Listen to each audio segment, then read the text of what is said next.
Olá, bem-vindos a mais um Insegurança em Pauta, o programa que traz as soluções para suas inseguranças. Eu sou Joelma de Vranovski, a doutora Segurança, e trouxe hoje um assunto para conversarmos sobre a perda da massa magra na população. Como isso influencia no dia a dia das pessoas? É um problema de saúde pública. Então, o nosso assunto hoje é a insegurança na sarcopenia. Para falar sobre esse assunto bem complexo, convidamos um especialista. Ele trabalha com a massa dos músculos das pessoas há mais de 26 anos. Ele é formado pela USP, né, em Educação Física. Ele treina, ministra aulas para fisioterapeutas, professores de Educação Física e cuida de pessoas de 16 a 83 anos. Ele é o seu preparador físico. Como vocês, o nosso professor Silas Rodrigues da Costa Neto. Seja bem-vindo, Silas. Muito obrigado pelo convite. Eu espero poder ajudar, poder responder e a gente ter uma conversa mais saudável possível. O que é a sarcopenia? Porque muitas pessoas não sabem. Grande maioria da população não sabe o que é sarcopenia. Sarcopenia é perda de massa muscular ao longo do tempo. Você tem dinapenia, que é perda de força muscular, que é uma outra coisa que eu acho que vale a pena abordar.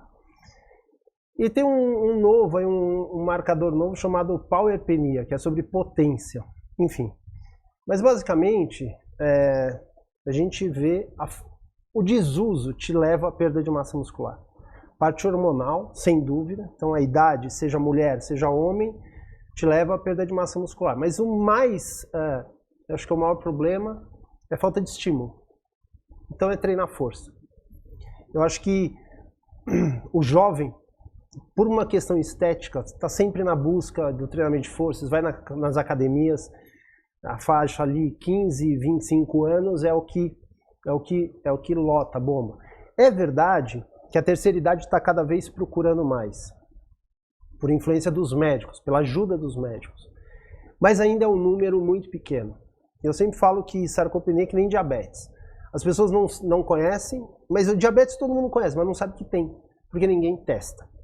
É mais ou menos assim, como a minha mãe fala, ai, olha só, eu estou pelancuda, quando fica só a pele e deixa de ter qualquer tipo de músculo, né? Exatamente. Então, a hipertrofia é o aumento da massa magra, da massa muscular. Então você vai perdendo massa muscular por falta de estímulo. E é esse o problema, né? Pegar academia, ou que a gente vê as pessoas fazendo atividade física no parque, fazendo caminhadas, as pessoas sempre associam ao bem-estar. Mas o bem-estar é uma coisa muito subjetiva, tudo é bem-estar. Você ir ao shopping e fazer uma compra te dá bem-estar. Tem gente que come uma batata frita e te dá bem-estar. Então, massa muscular, a gente está falando de um problema sério, de saúde pública. Só que as pessoas que vão para a academia treinam, tal, mas tem muita gente que não treina. Que vai para a academia, mas faz um treino mais ou menos, só faz o que gosta. Esse é um grande problema, você treinar o que você gosta. Ou seja, você vai piorando em várias coisas, por exemplo, flexibilidade, mobilidade. Ah, eu sou duro, então eu não vou alongar, eu não vou... Mas é por isso que... É o contrário. Então... Se a gente pensasse em equilibrar essas capacidades, a gente ia ter uma sociedade muito mais preparada. Você sabe que treinamento de força nunca teve associado à estética. É uma coisa recente, década de 70 para cá. Com o crescimento do bodybuilding americano, aquela academia na Califórnia. E você pegar o treinamento de força, a origem é militar. É militar. Todos os métodos de parte física a origem é militar.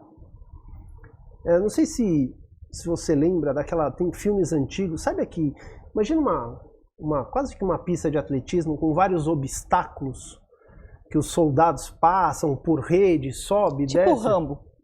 Tipo Rambo, que o cara tem que arrasar. Aquilo lá é a origem do parkour. Em francês é a corrida do combatente e tal. É o parkour de hoje, que virou um lugar, tal, que é super legal. Mas Então, por que eu estou dizendo isso? Ninguém treinava força, principalmente no leste europeu, pensando em estética. Você sempre treinava força, principalmente no comunismo, para você procurar menos a saúde, que é estatal, e principalmente você estar preparado para o inimigo. Então, força sempre esteve associado à honra, à guerra. Você tem uma família forte. Você tem, enfim, você tem várias... Eu tenho umas histórias muito boas dos cursos que eu já dei. Uma vez, falando sobre Querobel... Então, conta pra gente. A gente ia ser uma coisa que eu já ia perguntar. Tu foi uma das primeiras pessoas que trouxe, ou a primeira pessoa que trouxe o Querobel para o Brasil. O que é o Querobel? Porque hoje é insegurança em pauta, cheio de novas palavras, sarcopenia, Querobel. Dá a produção mostrar aqui a foto pra gente? Sim. Essa ferramenta, os relatos mostram que existe há 300 anos. Mais ou menos 300 anos. Tem a origem... Se você ler assim muito rapidamente, você vai falar que a origem é russa, da União Soviética.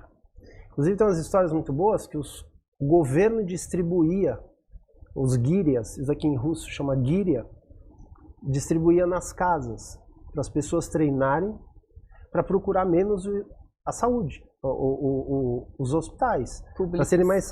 Porque é público, porque é do Estado. E porque guerra. É uma bola de ferro. Uma bola de ferro com alça, que você, gradual, né? Você começa com 6. Aqui no Brasil, o fitness americano já deu uma ajustada, mas aqui no Brasil a gente tem de 6 quilos a 60 quilos. E você tem um dinamismo muito grande, uma ferramenta onde você treina em qualquer lugar. Inclusive, eu tenho várias imagens, depois eu posso te mandar, do pessoal treinando no Iraque, os americanos. Porque como é que você vai levar? Os caras ficam 1 ano, 2 anos, 3 anos, você não sabe quando que a guerra vai acabar. Então eles levavam o Querobel. Você vê os soldados treinando, porque você treina em qualquer lugar. E tu pode usar para diversos tipos de exercícios. Não estraga, não precisa ligar na tomada, não acende luzinha, é uma bola de ferro. É bem bruto. Então,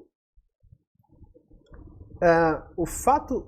Tu trouxe o Querobel em que? Sim, na época eu tinha um sócio que morava nos Estados Unidos, e a gente estudou junto na USP, eu era veterano dele, de 1 ano. Aí logo me formei em 99. Ele foi em 2001 para Nova York. E aí, a gente se falando, eu trabalhava com golfe, com um jogador de golfe. Foi quando eu descobri que aquela musculação a musculação convencional não me atendia muito. Eu falei assim, cara, o que eu estou estudando aqui de rotações e não sei o que, eu sempre usei musculação convencional. Aí eu comecei a estudar outras coisas. E aí entrei naquela coisa de movimento, de rotações, de espirais e tal. Tudo fazendo força, melhorando mobilidade. E aí surgiu uma oportunidade, a gente viu um russo em 99, ele chegou com o Querobel e levou nos Estados Unidos, achando que os Estados Unidos conheciam o Querobel. E ele chegou e descobriu que ninguém conhecia. Ele era preparador físico da Spetsnaz, que é Força Especial Russa, militar. E ele levou. E aí esse meu sócio fez curso lá, e depois eu fui em 2009, a gente fez coisa que foi fazendo. E aí nós trouxemos para o Brasil em 2009. Então a gente tem um delay de 10 anos em relação ao quando o Querobel chegou nos Estados Unidos e quando ele chegou aqui. Então a gente vê toda essa... E daí tu foi dando cursos para diversas pessoas, fisioterapeutas, professores de educação física, para eles saberem como usar. Sim, não só Querobel, mas essa outra visão de você treinar força, treinar movimento, conectando o corpo todo. Quadril, pé, tornozelo, então fazendo um pouco o anti-isolamento muscular, que é o princípio da musculação, e tudo certo. Então a gente começou a fazer isso, começou há 15 anos. E também parece que tem um negócio que treina com o Silas, com o professor Silas, a gente treina sem tênis. Sim. Por quê? Essa diferença? Primeiro que o seu pé deveria ser uma das coisas mais importantes, fortes, móveis, talvez muito mais importante que o seu bíceps. O bíceps é estético, ok, todo mundo quer estética, mas é a partir do pé que vai definir a posição da sua pelve. Então, aquele pé mais fraco ou rígido, que o arco do pé é fraquinho, que você vê até em crianças hoje em dia, porque você coloca um tênisinho numa criança hoje muito cedo. Então, a força do pé da criança o pé está cada vez desabando mais. Isso altera a posição do quadril e que pode dar um probleminha na coluna, por exemplo. Pode afetar o teu ombro. Então, para mim, a força o solo, de você empurrar. As pessoas ficam de chinelo em casa, ficam de tênis em casa. Os tênis cada vez estão mais altos. Então, as pessoas acreditam que o tênis vai fazer a função e não vai fazer. Tênis cada vez mais caros, elas compram os tênis mais caros achando que vai melhorar o condicionamento físico. Tanto é verdade, só que eles só não podem prometer isso, porque eles não conseguem prometer que previne lesão. O que previne lesão é você ter um pé forte, você ser capaz de empurrar o chão com os dedos do pé, você resgatar o arco do pé. Tanto é que um feedback que eu recebo de alunas mulheres é que algumas reclamam, assim, brincando, falam assim, eu tinha um sapato, tipo o seu, que o meu pé não entra mais, porque o pé dela foi aumentando a base por treinar tanto tempo descalço. Você vai ficando mais forte. É maluco isso. Incrível, né? Mas você tem 33 articulações no pé, você tem um monte de ossinho, de músculo, de musculatura profunda, e as pessoas fingem que não existe. É o único cara que você tem contato com o solo a todo momento. Então, uma dica para as pessoas de casa, andar um pouco mais descalças. Andar descalço realmente é fundamental. Andar descalço. Para quem corre, não correr descalço no asfalto, não é isso. Mas poder correr um pouco na grama, descalço, vai mudar a sua vida. Vai realmente mudar. Se você puder andar na areia fofa, descalço, fazer força a partir do pé. A partir de você ser capaz de desenvolver. Tanto é que você tem uma série de mulheres que trabalham de salto alto o dia todo, que quando você tira o salto, ela continua na ponta do pé. Tamanho encurtamento que ela tem. Que ela tem da panturrilha. Então isso é comum, é super comum. Então,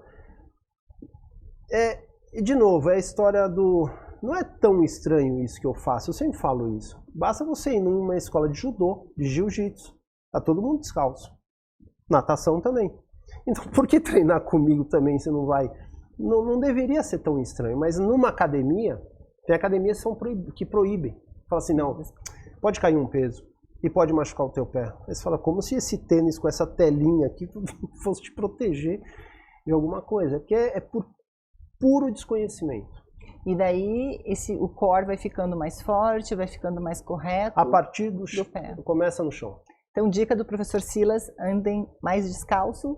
Andem mais descalço, se puder, tirar peso do chão, treinar descalço, é onde você mais vai se conectar com o chão. Eu gosto de falar que o pé tem um GPS, você vai melhorando todo o equilíbrio do seu corpo a partir da sola do seu pé. Ótima dica. E o que a gente faz para ter músculos? Tem que treinar força. Treinamento resistido, treinamento de força, não tem jeito. É óbvio, parte hormonal, alimentação. Uma outra coisa, né? A gente falou que basicamente o idoso, você tende a ir perdendo massa muscular. Parte hormonal, inegável, não tem como discutir. Mas o treinamento de força melhora a parte hormonal. Melhora. Então, você treinar força é uma belíssima reposição hormonal também. Não estou entrando no mérito do hormônio, mas é fundamental. Treinar força, você treina força. Provavelmente o seu nível, os seus hormônios são melhores do que mulheres que não treinam, aquela coisa média. Outra coisa, você vai ficando mais velho, você tende a comer menos proteína. Eu diria também que por causa da boca, dos dentes. Então você vai comendo coisinha mais macia, não sei o quê, e a pessoa fala, eu não consigo mais comer carne, a quantidade que eu comia antes. Tudo certo, mas não precisa ser só proteína, carne vermelha. Mas a gente vê uma ingesta menor de proteína. Então essa combinação, e eu acho que o idoso, quando eu falo de fragilidade, eu fiz essa analogia inicial sobre guerra, período militar, porque os alunos que eu tenho e dos meus colegas de trabalho, todos os alunos, o feedback fala assim, cara, eu me sinto muito melhor, a minha postura melhor. Você mexe na autoestima da pessoa. O treinamento de força ajuda na autoestima. E o cara vai ficando velhinho, ele vai começando, vem uma fragilidade, um medo de grande parte dos acidentes, de fratura, acontece dentro de casa. Isso é um dado super conhecido. Porque as pessoas não têm mais músculo para proteger. Não tem força, a articulação não estabiliza mais nada. Idosos e obesos têm um probleminha. A maioria não se machuca subindo escada, se machuca descendo escada, porque não consegue frear o próprio corpo. Quando você desce, o músculo alonga e o cara não consegue frear, a articulação não freia. Você nunca viu uns vídeos assim com um senhorzinho, ele tropeça, ele vai tropeçando e ele vai caminhando e ele não consegue, até ele cair. Ele vai caindo devagar. Isso é um clássico da falta de força e de equilíbrio. E a história de powerpenia que eu falei, que o kettlebell é uma ferramenta onde você pode treinar potência. Potência é força vezes velocidade. É você gerar força num tempo menor. Então, fazer movimentos de potência. Coisa mais simples, te pedir para fazer um pulo, um salto. Isso é potência. É você gerar força num tempo super... Polichinelo, pessoa que está em casa... Não. Não, força. Força. Potência é você realmente fazer algo rápido com força.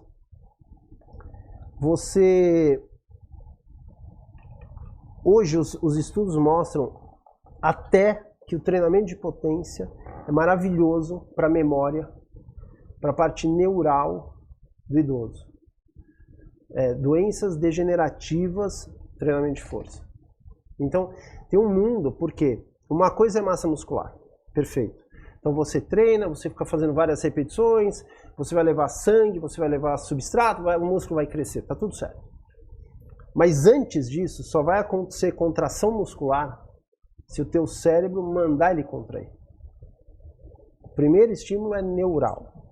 Então, você treinar, colocar estímulos, mudando direção, fazendo direções diferentes mesmo, seja com kettlebell, seja com halter, com dumbbell, sair do chão e ir para cima, ir em pé para o chão, isso é maravilhoso. Tem um outro, que são termos meio chatos, mas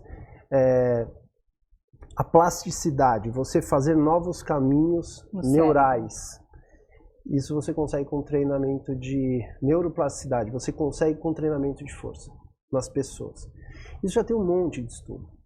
Então, o jovem que está tudo novinho ali, ele treina força. Mas quem deveria treinar força é o idoso. E o idoso, a maioria das vezes, a gente vê caminhando, passeando. Isso adianta? Adianta. Melhor do que nada. Então, o melhor do que nada melhor do que nada sim, melhor do que ficar sentado. Vai aumentar a força? Não. A caminhadinha, Agora, vamos subir escada? Vamos tentar andar numa areia fofa? Vamos tentar puxar alguma coisa? Eu prefiro. A caminhada deveria ser o mínimo. É o mínimo. Obrigação. Obrigação, não conta como treino. Agora, professor Silas, me fala, hoje em dia as crianças cada vez mais elas ficam na frente das telas, né? Essa imobilidade, elas não correm, não brincam, não pulam a amarelinha. O que isso pode influenciar na formação delas como adulto, no músculo de adultos? Porque esse pessoal que a gente está conversando hoje teve uma infância um pouco mais ativa. Agora, o pessoal que está nascendo hoje e já está indo para as telas de celular, o que tu acha que influencia isso na formação? Bom, eu tenho um filho de 5 anos. Então, primeiro você vê que as crianças vão ficando mais ansiosas. Muito mais ansiosas. Porque as pessoas... Uma coisa muito ruim que aconteceu, as crianças pararam de brincar na rua. Talvez a minha geração e ainda brincou na rua. Eu brinquei muito na rua. E eles não, eles estão indo ou direto para academia ou para um condomínio, tá tudo muito fechado. A tela é muito ruim porque fazer um passo a passo rapidinho. Você lembra quando o computador chegou? Lembra que o pessoal ficava em cima das mesas, tinha uma mesa ideal, tinha um protetor de tela, lembra daquele vidro, monitor? Eu sou meio ficando velho, né? A gente saiu disso e foi para o notebook. A gente saiu do notebook. O notebook o cara já começava a sentar no sofá, levava o notebook para qualquer lugar. Já era ruim, mas ficou muito pior. Porque agora ele saiu do notebook e foi para o celular. E o celular, pelo menos o notebook, você põe na mesa. E você ficava sentado aqui. Para cervical, beleza. Hoje, tem um negócio chamado cervicalgia. Já deram o nome. Isso abre até para um outro podcast, tá? Porque... Vai ter que vir muitas vezes aqui, né? Com o maior prazer. As pessoas estão sentindo dores nos ombros, no braço, acham que está tendo AVC, acham que começa na cervical. As pessoas estão ficando com calo aqui, perto da C7. Por isso aqui. Você sabe que a gente, com a posição neutra da cabeça, tudo em média, né? Média, a cabeça pesa mais ou menos 6 quilos. Quando a gente fica aqui, só o fato de você sair daqui, sai para 27 quilos. Pela gravidade, enfim, pela posição. A gente sempre sofreu de lombalgia. 80% da população vai ter lombalgia, ou tem ou vai ter. 2 dores na lombar já é o suficiente para você falar, eu tenho lombalgia. Tá tudo certo. Cadeira, não sei o que, atividade física, sobrepeso, diminui, vai melhorar. Tá tudo certo. Só tomar cuidado com hérnia, senão você vão querer te operar. Só que agora, também, muita gente com dor no ombro, irradiando, não sei o que, por conta do celular.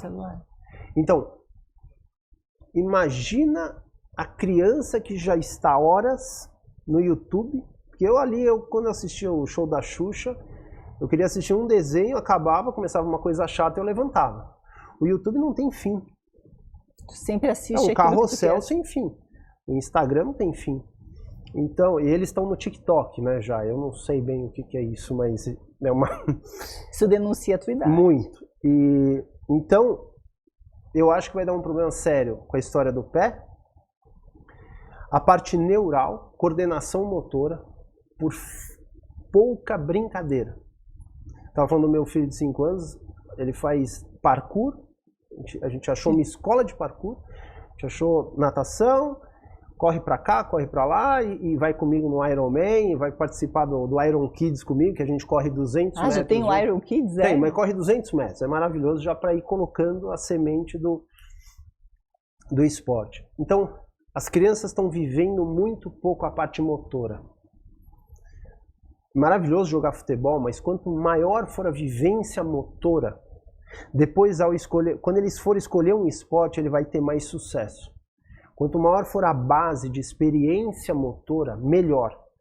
Então, antigamente, subir em árvore, brincar de esconde-esconde, correr para todos os lados e todas as direções, era maravilhoso.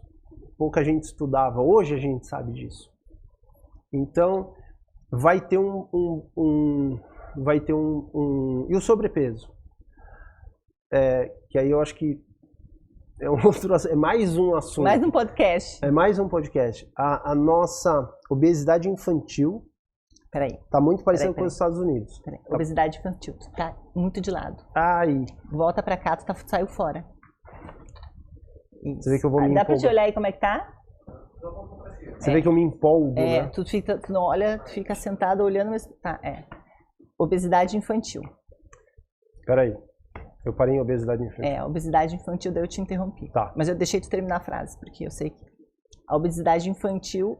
A obesidade infantil no Brasil está muito parecida com a obesidade infantil nos Estados Unidos. Cresceu muito, né? Está muito andando junto. Então, o futuro aqui assusta. Mas o que um pai faz com uma criança que está direto na tela? Dá uma dica para o pessoal de casa.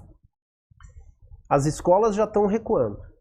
Proibiram celulares, né? Já estão recuando. Os pais vão ter que recuar. Eu acho que os pais podiam fazer atividade física, porque o melhor exemplo... Vem de casa. E vem do visual. Não adianta você falar. Não adianta você falar assim, não fuma, aí você vai lá e fuma. Então você fazer atividade física, você fazer força... Eu já estou plantando alguma semente positiva no meu filho.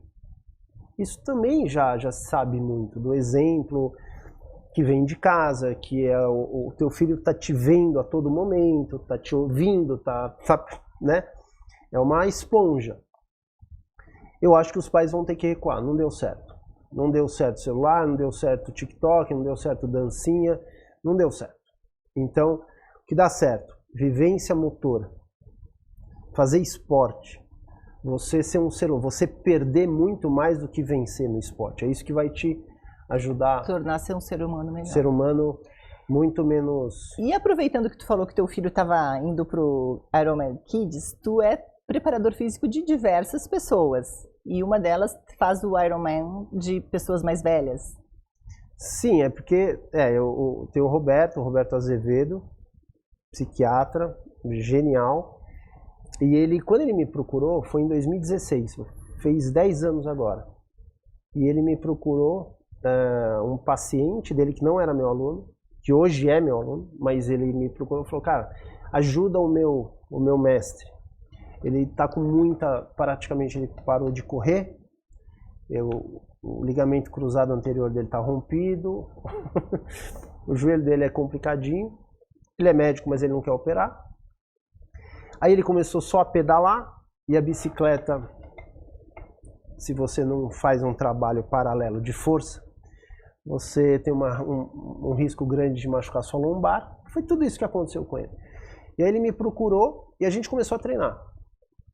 E aí eu comecei, fui para a parte de força, fui para a parte de movimento, que é um assunto amplo e interessante. E a gente começou a reverter tudo isso. Ele voltou a correr. No mesmo ano, ele ganhou um Ironman no Nordeste. Na época tinha ainda o grandão. Você sabe quais são as distâncias? Fala pra gente quais são as distâncias percorridas no Ironman. Tranquilo. Nada 3.800 no mar. Pedala 180 quilômetros. 180 quilômetros. Você pedala. E depois, não cansado, corre uma maratona. 42 quilômetros. Isso em quantas horas? Aí você tem as faixas etárias, né? Assim, hoje está assustador. O pessoal está fazendo em 7, 8 horas. Antigamente todo mundo fazia em 9, 10. Mas você tem um limite independente da idade. Eu fui para o Havaí, para o Mundial, e eu vi um senhor japonês com 85 anos, único na categoria. E todo mundo desceu para a chegada dele, porque ele chegou faltando 5 minutos, assim, porque senão você é desclassificado. Então, se você é homem, mulher, as distâncias são as mesmas, mas você tem um limite de tempo. 16 horas. Acho que são 16 horas. 16 ou 17? Eu acho que são 16. E aí o Roberto, com toda essa história de joelho e tal, com querobel e fazendo coisa, ele se classificou para o Mundial. 2018 eu fui para o Havaí, mas ele inverteu o pé, machucou. A gente ficou torcendo pelos brasileiros que estavam lá. Aí ele classificou de novo em 2019, foi campeão mundial. Ou seja, campeão mundial é você ganhar um Ironman, conseguir a vaga para esse mundial. Ir no mundial e ganhar de todo mundo. Na sua categoria de todo mundo. Todo mundo que estava lá já tinha ganhado algum Ironman. Então ele foi o primeiro do ranking. E 73 anos hoje em dia. E a gente daqui um mês vai para Floripa e a gente quer a vaga para o Havaí para ele ir esse ano ainda. A gente tem que chamar ele para vir aqui na nossa no podcast. Mas o que tu acha que difere uma pessoa de 73 anos que tem essa vontade de fazer tantas coisas e as outras, a grande maioria das pessoas que gostam de ficar na frente da televisão? O que tu acha que a gente precisa instigar dentro das pessoas para elas se preocuparem com o corpo? Eu acho que é isso. A história da pessoa ir na academia sem propósito. Isso não é uma crítica à academia, não é isso. Mas as pessoas levam muito essa história do bem-estar. Eu vou para academia para ver gente. Eu vou na academia para paquerar. Eu vou na academia porque eu tô com muito estresse. Aí chega na academia com uma pegada de relaxar. Os meus alunos, eu falo, olha, você está cheio de trabalho, cheio de estresse, você é super importante no que você faz. Mas aqui eu vou tirar o seu, não o seu máximo, mas eu vou tirar muito de você. E ao longo da semana, às vezes você está muito melhor, às vezes você está pior, mas a gente vai tentar tirar o máximo. Então Então é ter metas, é ter compromisso. Eu acho que as pessoas levam essa história do fitness muito... eu fiz meia hora, suei. Então, aí essa tal de sarcopenia, se é uma questão de saúde pública, é porque é algo importante. Entendeu? Se é algo importante, as pessoas deveriam levar mais a sério. Porque depois você vai ter tempo para ir no médico. Você vai ter tempo e dinheiro para comprar remédio. Cara, você consegue prevenir muita coisa com a atividade física. Uma coisa bem feita. Para manter uma saúde, né? Então dá algumas dicas para o pessoal de casa para ter um condicionamento físico legal e prevenir doenças e não ter sarcopenia. Me diz uma coisa, quando é que começa essa queda dos músculos nas pessoas? Alguns estudos mostram a partir de 30 anos, você já começa a ter perda de massa magra e você começa a ter você começa a ter ressecamento de disco na coluna. Começa por aí.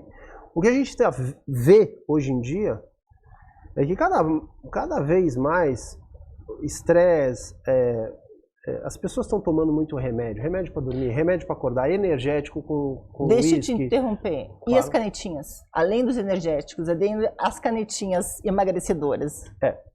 Assunto para um próximo podcast. Um outro podcast, mas vamos lá. A canetinha, se os estudos estiverem certos, de cada 10 quilos que você perde, 30% é massa muscular, massa magra, 40%. Então, vamos supor que o cara toma a canetinha, perdeu 10 quilos e perde mesmo, por N motivos. Você perdeu 10 quilos. Se for realmente 3 quilos de massa magra, agora você está feliz. Você perdeu 10 quilos, perdeu 15 quilos, só que tem um problema, você perde muito rápido.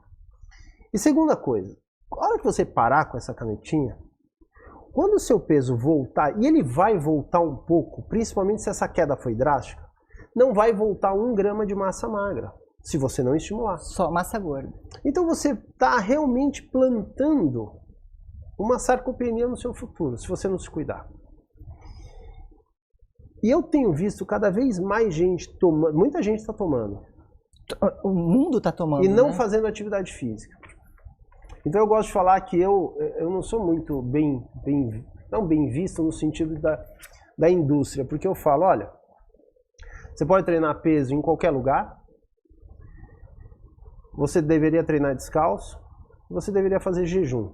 Então eu não alimento nenhuma indústria, nem do tênis, nem do mundo das academias, dos suplementos e tal, apesar de ter suplemento muito bom, como creatina, por exemplo. Pois as pessoas podem fazer uso da creatina. Se tiver uma boa orientação, eu acho que com nutricionista bom, nutricionista do esporte. Procure nutricionistas que treinam. Procure fisioterapeutas que treinam. Porque também está uma onda uma zona de segurança está muito grande. Eu vejo alunos que fazendo pilates, não sei o quê, mas com uma margem de segurança como se o aluno fosse de papel, e não é. As pessoas estão se machucando, pegando uma bolsa no banco de trás. Então a gente precisa ver o que está acontecendo. Qual é esse padrão de rotação que você não treina? Como é que está a sua mobilidade? Como é que tá? Então, eu acho que nós profissionais temos que treinar, temos que experimentar. Se você gosta de fazer crossfit, não quer dizer que você deve aplicar crossfit em todo mundo. Se você gosta de correr 20 km, não quer dizer que você vai fazer todo aluno correr 20 km. Então você tem que saber separar o teu gosto do que o seu cliente precisa. Mas falando de creatina, e tem nutricionistas muito bons, eu tenho vários fisioterapeutas parceiros, médicos parceiros também, médico que treina tem uma visão diferente, médico que treina força entende o que eu estou falando. E o médico que não treina, ele fala assim, não faz esse exercício, não, faz assim, ó, 3 tijolinhos. Ele não faz ideia do que ele está prescrevendo. Ele não faz ideia. Porque ele não treina, porque ele não faz, faz atividade física. Enfim, então, realmente a gente tem que cobrar do médico, do treinador, e do fisioterapeuta e da nutricionista que treina. E aonde a gente encontra o professor Silas para preparar os corpos das pessoas aí para os próximos anos? Passa os teus contatos. Eu tô no Instagram, no Arte da Força. Eu nem tenho perfil pessoal, mas você vai achar no Instagram. Eu dou curso há 15 anos para professor de educação física e E eu tenho um desejo, eu tenho uma vontade, que eu queria até começar esse ano, vamos ver. Eu quero começar a dar seminários para praticantes como você, não só profissionais. Então é outro formato, outra linguagem, outra carga horária. Mas eu queria ensinar as pessoas por que elas sentem dores nas costas. Por que se elas não... E o que elas precisavam fazer como lição de casa. Continua com o seu personal, continua correndo, continua fazendo o que você gosta. Mas usa isso, faça isso daqui como beber água. Como uma rotina vai mudar a sua vida. Então, queria falar mais sobre atividade física e diabetes, que são as grandes dores da sociedade. Perfeito. Silas, professor Silas, muito obrigada pela presença. Eu que agradeço. Acredito que terás que voltar outras vezes para a gente falar sobre essa outra gama de assuntos que a gente eu abro muitas portas. Os meus cursos são 8 horas por dia. Então, a minha margem de erro é maior. Aqui eu tenho 40 minutos, meia hora, então é mais difícil. Então volte outras vezes. Mas eu espero que todo mundo tenha gostado. Muito obrigada. Eu que agradeço. Muito obrigado. E esse foi mais um Insegurança em Pauta, hoje colocando todo mundo para ficar em movimento, porque pessoas em movimento têm uma vida melhor, mais saudável e mais seguras. E até a próxima semana.